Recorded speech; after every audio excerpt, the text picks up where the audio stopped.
बुरे दिन क्यों आते हैं और वही दिन जीवन की दिशा कैसे बदलते हैं।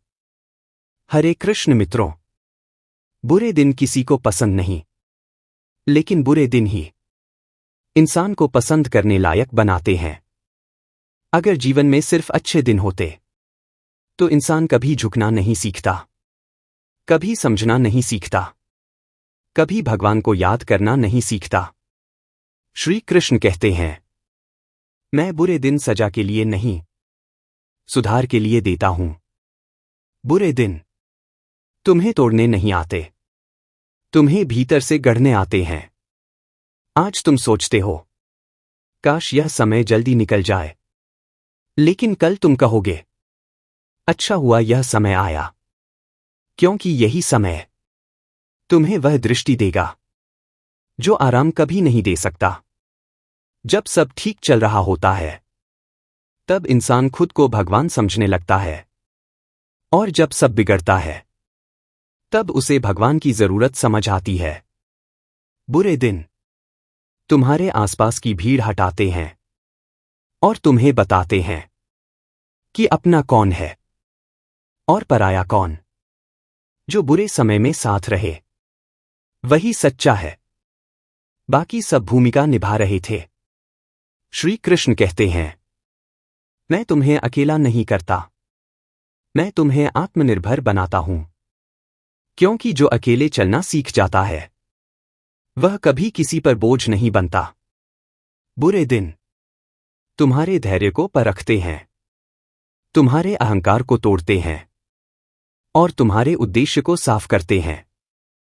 कभी ध्यान देना, सबसे गहरी समझ सबसे बड़े दर्द के बाद ही आती है। इसलिए जब बुरे दिन आए तो शिकायत मत करना, समझने की कोशिश करना, क्योंकि कृष्ण तुम्हारी कहानी का रुख बदल रहे होते हैं। जब सब साथ छोड़ दें तब श्री कृष्ण कैसे संभालते हैं। हरे कृष्ण मित्रों, जीवन का सबसे भारी पल वह नहीं होता जब गिरावट आती है, सबसे भारी पल वह होता है जब अपने भी मुंह मोड़ लेते हैं, जब फोन की घंटी बंद हो जाती है, जब संदेश का जवाब नहीं आता, जब तुम चुपचाप सब देखते रहते हो। उस समय मन कहता है, अब कोई नहीं है। लेकिन वही समय होता है जब कृष्ण सबसे करीब होते हैं। श्री कृष्ण कहते हैं, जब इंसान अकेला होता है तभी वह मुझे साफ सुन पाता है। भीड़ में मेरी आवाज दब जाती है और अकेलेपन में मेरी बात दिल तक पहुंचती है। जब सब साथ छोड़ देते हैं तब मैं हाथ पकड़ता हूं, जब सब दरवाजे बंद हो जाते हैं तब मैं नया रास्ता खोलता हूं। तुम सोचते हो यह अन्याय है, लेकिन वास्तव में यह चयन है। कृष्ण तुम्हें उस भीड़ से निकाल रहे हैं जो तुम्हें छोटा बनाए रखती, और तुम्हें उस रास्ते पर ला रहे हैं जहां तुम खुद को पहचान सको। अकेलापन कमजोरी नहीं, अकेलापन साधना है। यही इंसान अपने डर से, अपने अतीत से और अपने भगवान से मिलता है। अगर आज तुम अकेले हो तो डरना मत। यह संकेत है कि कृष्ण तुम्हें अगली ऊंचाई के लिए तैयार कर रहे हैं। अंत में श्री कृष्ण का संदेश, डरना मत, चलते रहो। हरे कृष्ण मित्रों, अगर तुम यहां तक सुन रहे हो तो समझ लो, यह सिर्फ वीडियो नहीं, यह कृष्ण का बुलावा है। कितने भी बुरे दिन क्यों न आ जाए, डरना मत, क्योंकि डर इंसान को रोकता है और विश्वास इंसान को उड़ना सिखाता है। श्री कृष्ण कहते हैं, मैं तुम्हारे संघर्ष देख रहा हूं, मैं तुम्हारे आंसू गिन रहा हूं, और मैं तुम्हारे सब्र से बहुत प्रसन्न हूं। जिसने धैर्य नहीं छोड़ा उसे मैं कभी खाली नहीं लौटाता। आज भले तुम्हारे हाथ खाली हो, लेकिन कल वही हाथ दूसरों को सहारा देंगे। आज भले रास्ता कठिन हो, लेकिन मंजिल बहुत सुंदर है। बस एक काम करना, रुकना मत, गिरो, उठो, चलते रहो, क्योंकि जो चलता रहता है उसे मैं संभाल लेता हूं। और याद रखना, तुम अकेले नहीं हो। श्री कृष्ण तुम्हारे साथ हैं, हर कदम पर, हर सांस में, हर परीक्षा में। हरे कृष्ण। कितने भी बुरे दिन क्यों न आ जाए, डरना मत। हरे कृष्ण मित्रों, आज जो शब्द तुम सुनने जा रहे हो, यह सिर्फ एक भाषण नहीं है। यह तुम्हारे भीतर बैठे डर से संवाद है। यह उस मन के लिए है जो बार बार हार मानने की सोच रहा है। कितने भी बुरे दिन क्यों न आ जाए, डरना मत, क्योंकि डर वहीं पैदा होता है जहां विश्वास कमजोर पड़ता है। श्री कृष्ण कहते हैं, जिसे मैं थाम लेता हूं उसे कोई गिरा नहीं सकता। आज अगर जीवन अंधेरे से भरा लग रहा है तो याद रखना, सबसे गहरा अंधेरा सूर्योदय से ठीक पहले होता है। तुम सोचते हो, मेरे साथ ही ऐसा क्यों, मेरी ही परीक्षा क्यों? कृष्ण मुस्कुराते हैं और कहते हैं, क्योंकि तुम टूटने के लिए नहीं, निखरने के लिए बने हो। जो साधारण होता है उसकी परीक्षा नहीं होती, परीक्षा उसी की होती है जिसके भीतर कुछ असाधारण छुपा होता है। आज अगर लोग तुम्हारी हंसी नहीं देख पा रहे तो इसका मतलब यह नहीं कि तुम्हारा समय खत्म हो गया, बल्कि इसका मतलब यह है कि भगवान तुम्हें अकेले मजबूत बना रहे हैं। डर तब लगता है जब इंसान खुद को अकेला समझता है, लेकिन सच्चाई यह है कि जब सब साथ छोड़ देते हैं तब कृष्ण सबसे पास खड़े होते हैं। महाभारत के युद्ध से पहले अर्जुन भी डर गया था। उसके सामने अपने ही लोग थे, उसका मन कांप रहा था। तभी कृष्ण ने कहा, डरो मत अर्जुन, मैं तुम्हारे साथ हूं। आज वही कृष्ण तुमसे भी यही कह रहे हैं, डर मत, क्योंकि यह युद्ध तुम्हारा अकेले का नहीं, यह मेरी योजना का हिस्सा है। जो तुम्हारे खिलाफ जा रहा है वह भी तुम्हें मजबूत बनाने के लिए ही जा रहा है। अगर आज हालात तुम्हारे अनुसार नहीं तो इसका मतलब यह नहीं कि भगवान तुम्हारे खिलाफ है। इसका मतलब यह है कि भगवान तुम्हें उस जगह से हटा रहा है जहां तुम छोटे रह जाते। कभी कभी भगवान हमसे वह छीन लेते हैं जिससे हम आगे चलकर टूट सकते थे। तुम जिसे नुकसान समझ रहे हो वही तुम्हारी सबसे बड़ी सुरक्षा है। कितने भी बुरे दिन क्यों न आ जाए, डरना मत, क्योंकि डर तुम्हें रोक देता है और विश्वास तुम्हें आगे बढ़ाता है।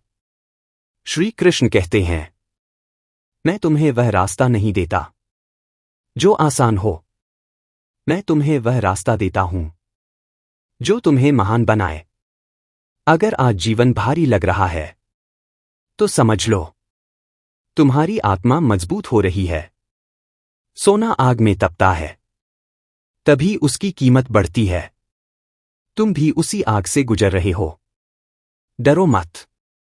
अगर आज तुम्हारे पास जवाब नहीं तो कल तुम्हारी कहानी ही जवाब बनेगी। जो आज तुम्हें कमजोर समझ रहे हैं, कल वही तुम्हारे धैर्य से सीख लेंगे। कृष्ण कहते हैं, समय बदलने में देर नहीं लगती, लेकिन इंसान को बदलने में समय लगता है। और मैं तुम्हें बदल रहा हूं, इसलिए बुरे दिनों से भागो मत। उन्हें सहो, उन्हें समझो, क्योंकि यही दिन तुम्हें वह इंसान बनाएंगे जो कल किसी और का सहारा बनेगा। अगर आज यह शब्द तुम्हारे दिल को छू रहे हैं तो समझ लेना, यह संयोग नहीं, कृष्ण का संदेश है। डर क्यों आता है और श्री कृष्ण डर को शक्ति कैसे बनाते हैं? हरे कृष्ण मित्रों, डर बाहर से नहीं आता, डर भीतर से पैदा होता है।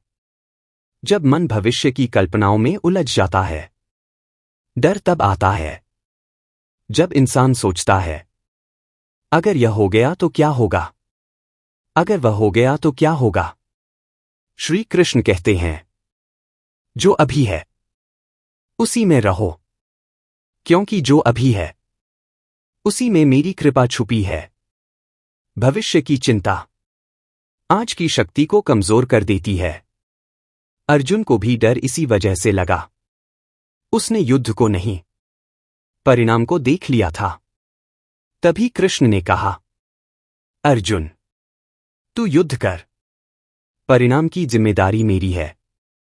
आज तुम्हारे मन में भी यही डर बैठा है कि अगर मेहनत के बाद भी कुछ नहीं मिला तो?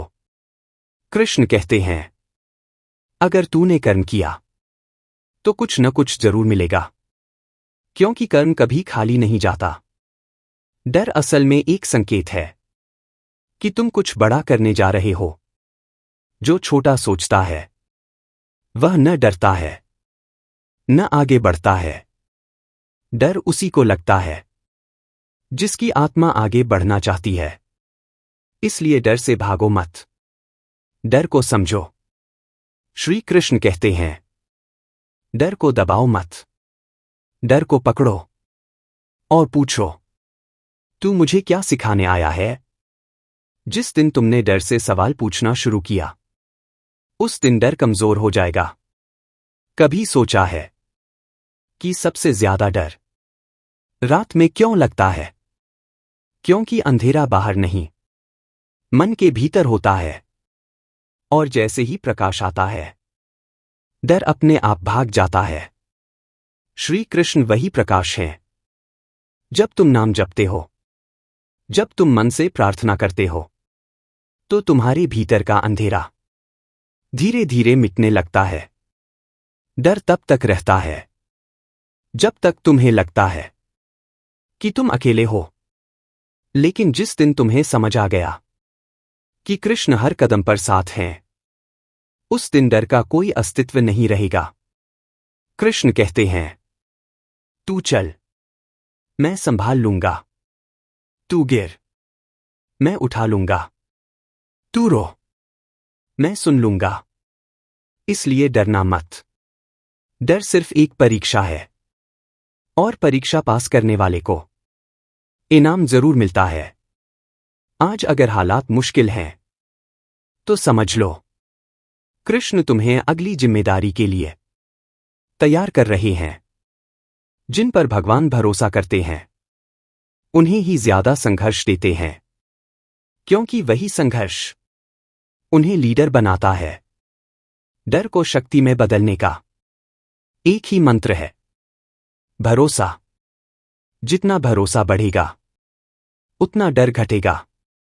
अगर आज तुम यह सुन रहे हो तो यह भी कृष्ण की योजना है। भाग 3 में हम जानेंगे बुरे दिन क्यों आते हैं और क्यों वही दिन जीवन की दिशा बदलते हैं।